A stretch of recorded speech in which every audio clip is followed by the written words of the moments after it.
Let's jump to this next story and just get silly. From Rolling Stone, from the Trump supporter who called slavery a choice, Kanye West wears White Lives Matter t-shirt. Candace Owens matched racist shirts with the rapper. How's that racist? Racist, huh? What? The live stream event saw the musician wearing the shirt as he laid back and recorded children, seemingly from his Donda Academy, along with his daughter North, walking around in a circle in all black as they sang "You Make Forever." Oh, and conservative pundit Candace Owens even posed for a photo with West wearing a matching shirt with the slogan, "White supremacists, such as the KKK and the Aryan Resistance Society, have overtaken the Black Lives Matter phrase used by black people protesting the police brutality and reframed it. The Anti-Defamation League has categorized the phrase as a hate slogan. Well, what do you do now when there's two black people wearing it? Is it still a white supremacist thing? I don't know if who gets to say? I think it's a joke at that point. Anderson doesn't Cooper. mean it can't be racist. Anderson Cooper gets to say. The corporate media will, of course, say whatever they want to say. But this is, a slogan that a lot of law enforcement, including the Federal Bureau of Investigations, investigated a lot of people for saying. People were interrogated for saying this slogan in colleges.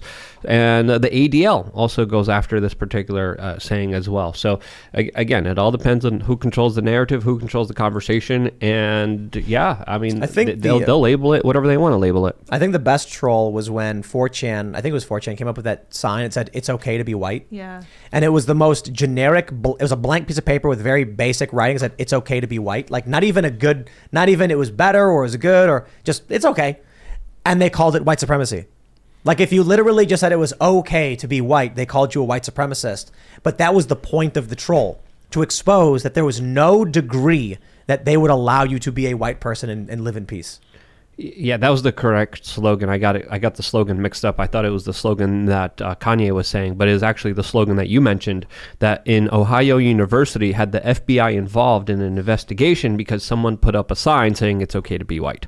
So, the feds are keeping a close eye on this, and the corporate media is, of course, weaponizing this term to mean whatever they want it to mean, and, of course, changing the real definitions of it. When I was admitting Minds in like 2016, 2017, after Trump got elected, there all of a sudden became a lot of racism online right after Trump. I think he said some racist stuff in his campaign, and people felt like that was the floodgates had been opened and they were allowed to be racist now. And what did he say? What did he say? Yeah.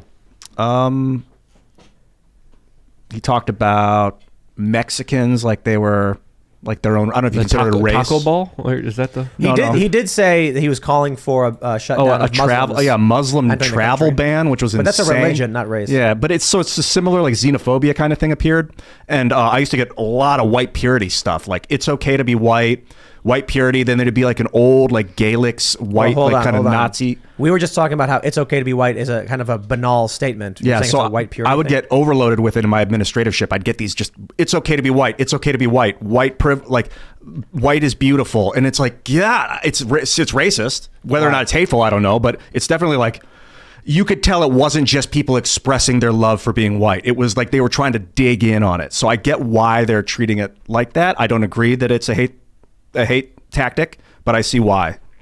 No, the point of "it's okay to be white" as a saying was to prove that even saying something as mediocre as that would result in your exact reaction right now, calling it racist. Yeah. Well, it is. Anytime you talk about race, how is it racist? Because it's not racist. Because they're picking a race and they're making a generalization saying about it's okay. Yeah. It's okay to be white.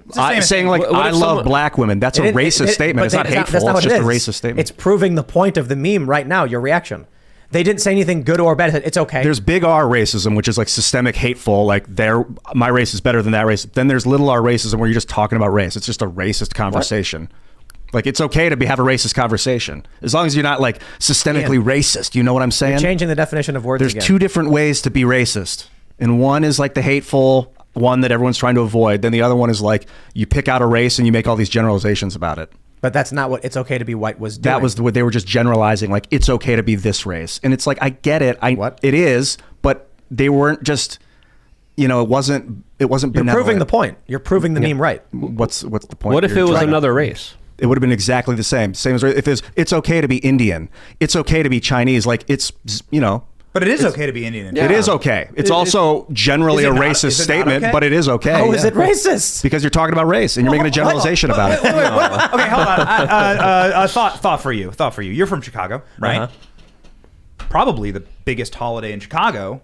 They turn the river green. That's right. Is a day called St. Patrick's Day, and that day there are shirts that say "Kiss me, I'm Irish," or "Everyone's Irish today." My God. Is that racist?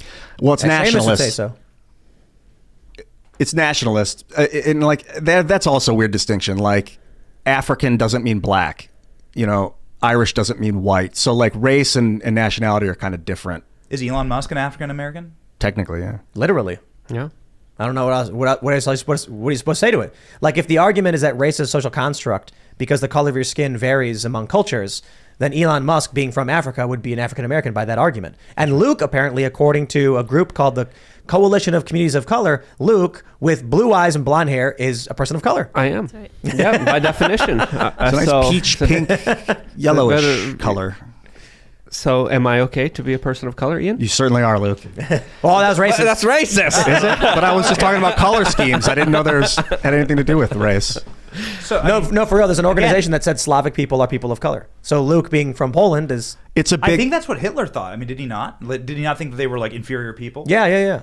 Didn't The Polish, There's yeah. like chapters about this. in Yeah. his it's so books. weird. Yeah, the Germans didn't like the Polish. Nope, not at all. Yeah. Neither did the Russians. Inferior for that. Nope.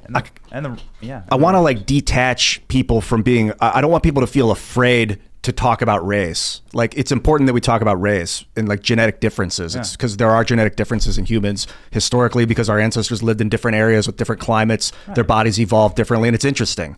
That is still racial, if not small r racist conversations, to be like, this genetic type of person tends to be taller. This genetic type of person tends to be able to do math faster because of some, and you can see if maybe it's a genetic issue as well as like a cultural thing. That's fine. As long as you don't start saying this one's better than that one. Which is the actual definition of racism here at Merriam-Webster. That race is the fundamental determinant of a human trait and capacity that racial differences produce an inherent superiority of a particular race. That is the Merriam-Webster #1 definition on Google search results what are the other of definitions? of I a love it. racism, right? But I think Polish people cook cabbage better than Americans. so. Is that racist? No, I think that's just like cultures doing things better. There are some Exactly. cultures that do things better. In Where Poland, does- they have a history of skin growing color and come utilizing from? cabbage. Skin color is just a function of where your ancestors came from and how close they were to the equator.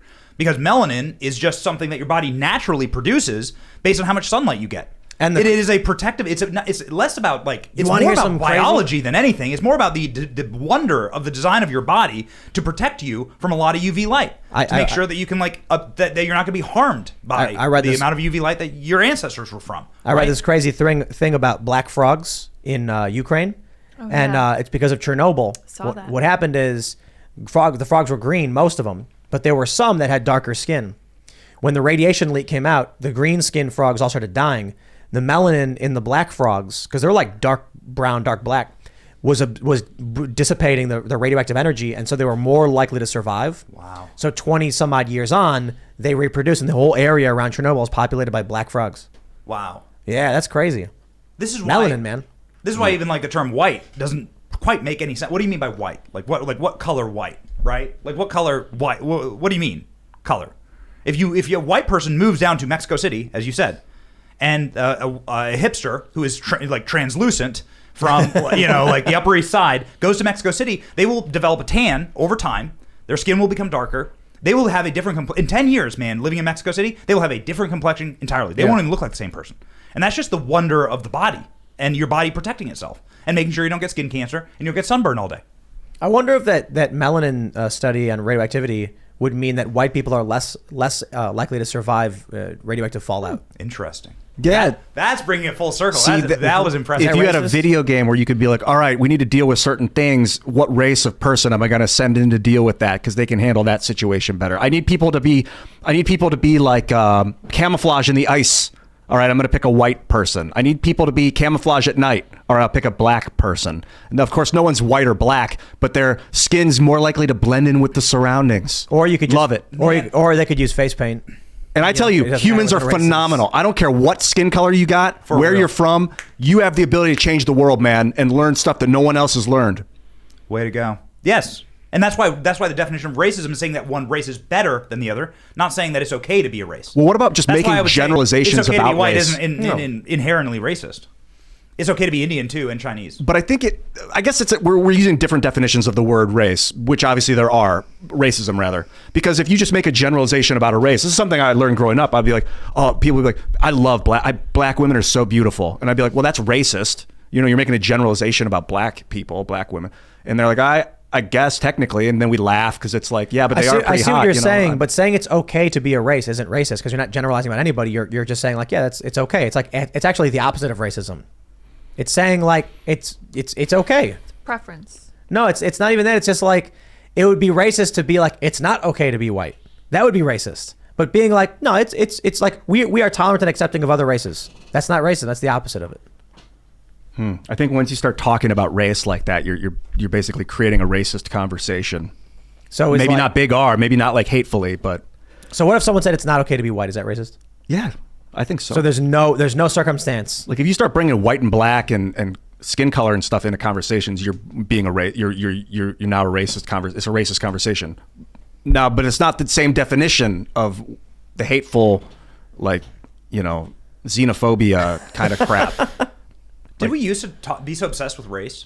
So speaking of Chicago, I grew up with a Michael Jordan poster on my wall. I think I was aware that he was a different skin color than me, but it didn't really matter. I idealized the guy. I think he was really great. I had his jersey. Like I thought the guy was great. His poster, along with Shaquille O'Neal's poster, hung on my wall. And never once did I think like that's cool because of their skin color. Well, they say that's white privilege. The fact that you didn't have to think about it proves that you had privilege. But I was saying these guys are like pretty great for I don't how they ask ball. me. These people don't seem to have a good logic behind what their ideology is. I definitely noticed it when I was like a baby. I felt like in the young. 90s there was like a different conversation about. I think maybe no one was having a conversation about race. You can check the term racism in the New York Times and how they use it, and it's like skyrocketed since around when Occupy Barack Obama. Wall Street. Yep. Since Occupy Wall Street. We were pretty racist growing up, and they called it Caucasian Falls, where I'm from. It was like 99% white kids, and like it was really gross. And I didn't know any better. Like we just grew up. Like if the stuff we said when I was 12 was on the internet, I'd still be humiliated. Like it would still be like haunting me to this day. And I had to learn like, I would make jokes about gay people, and it was just like effeminate jokes and stuff. And then in college, I went to theater school, and they're like, that's really offensive, Ian. And so I stopped. And I was like, but I was raised in a really racist environment. When I went to South America, I noticed that I looked different than people. And that was what Tim's saying about white privilege, is the privilege of looking like the majority of the people around you, like skin tone. Because when their skin was dark, they'd look at me and they'd be like, Thor, they would look at me and like, you look like Thor from the movie. I'm going to make a shirt with you on it that says Thor. Yeah, they thought I looked like Chris Hemsworth. You have great hair. Thanks, sir. When I traveled around most places, I never experienced that because everywhere I go, no one can tell what I am. So I remember this one story that I've told before when I was in Egypt, and I'm in the back of this van with a bunch of Egyptians, and the vice producer I'm with is this white dude with brown hair and blue eyes, and he looks over to me and he's like, "Okay, Tim, we're gonna play it cool. We're gonna listen to what our fixers tell us to do, because once we get out there, ain't no one gonna believe we're not a couple of white guys." And every single Egyptian goes, "No, Tim looks Egyptian." And I was like, "Oh, really?" And they're like, yeah, especially with the hat, because people wear hats like that. So they were like, no, you should come. And I went to Nasser City, where the Muslim Brotherhood was. No problem. In fact, one guy even came up to me, started yelling something in Arabic, and I just like smiled. And then the guy I was with started answering him in Arabic. And then as we walked away, started laughing, and he was like, "Dude, he thought you were like a monk or an imam or something because you're wearing the hat." He was asking where the mosque was. And I was like, "Really?" Same hat? Similar Not style? the same hat, but similar style beanie. Yeah. And, I've been to South America. Typically, when I go to a lot of places, people can't tell, so I just kind of like drift about. What is your hair? I mean, I'm Korean, not allowed to ask, like, what is it? German, Irish, Korean, Japanese. It's basically if everyone on Earth had a baby, it would look like you, but your skin Well, I would be don't a know little about that. darker. You are the United if your skin Nations. if your skin got a little darker, that's like the future of humanity when everybody starts breathing Except together. here's the thing: most woke liberals don't think I'm white. They think I'm not white until it becomes politically expedient. But it's like the weirdest thing, because if it's white people who think I'm not white, I don't worry about anything because they're not racist to me. And then when I go to other countries and they just think I fit in with that country, then I don't got to worry about it, because even if they are racist, they think I'm the same as them. It's weird how that works. Did you ever feel like people tell me stories about Egypt and they say like it's uncomfortable there and that it's not like that nice of a place? Is it true? I don't know. I had a blast. Yeah, I mean, it was a revolution happening. So, but I went to the mall, walked around, totally normal. It was cool. Inexpensive. Yeah, like the guy I was with told me to shut up because we went to a fast food restaurant. When I found out it was like $1 for a meal, I was like, whoa! And he's like, shh. He's like, this is a lot of money to these people. He's like, you're American. You're something like an a-hole. And I was like, oh, whoa, you're right, man. That was bad. I shouldn't do that. But I was like really excited because I could get food and I was kind of broke. And I was like, this is amazing. And then, to them, they were like, rich American shows up. Shh. Nah, people aren't going to be too happy with that. But I think the guy I was with got like attacked in an alley because he did look like a white American dude. He got surrounded and then some other dude came up and started getting the guys to back away and like told them not to do it. And they were like, I guess once there's a bunch of Egyptian guys got in the face of the vice producer and like cornered him. And then some other guy came up and was basically saying in Arabic or something like, you're going to attack an American journalist. You're going to make us all look bad. It's going to hurt us. You got to stop. And then got him. And then he put his hand up and then looked at the producer. Was like, go now. It's crazy stuff, man. Thanks for checking out this segment from the Timcast IRL podcast. But if you want to check out the full show live, tune in Monday through Friday at 8 p.m.